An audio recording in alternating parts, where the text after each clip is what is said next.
Subject కి ఒక teacher ఉంటారు, అన్ని సబ్జెక్టులు నన్ను చదవమంటారు. ఇంత చిన్న బుర్రలో అన్ని ఎలా నింపాలి?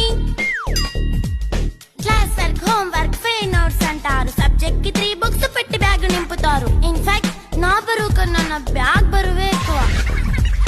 క్వశ్చన్లు, ఆన్సర్లు, సర్ప్రైజ్ టెస్టులు తమ్ము దాటుకొని మళ్ళీ స్కూల్ వాన్ ఎక్కేసి అమ్మయ్య ఇక ఇంటికి వచ్చేసామనుకుంటే మార్క్స్ తక్కువ వస్తే చెయ్యాలి అసైన్మెంట్. రిపోర్ట్ కార్డ్ చూపిస్తే ఇంట్లో ఉన్న పనిష్మెంట్. హోమ్ వర్క్ చేయమంటూ మమ్మీ చంపుతుంటుంది. ట్యూషన్ టైం అయిందని డాడీ తరుముతుంటాడు. డాన్స్ క్లాస్ కి వెళ్ళమని తాతయ్య తిడతాడు. స్నాక్స్ తిని వెళ్ళమని నాన్నమ్మ ఆపుతుంది. ఇక అన్నీ అయిపోయాక కాసేపు టీవీ చూద్దామంటే మమ్మీ ఎంట్రీ ఇచ్చింది. బెడ్ ఎక్కమంది. చిన్న నాప్ తీసేలోపు తెల్లారిపోయింది.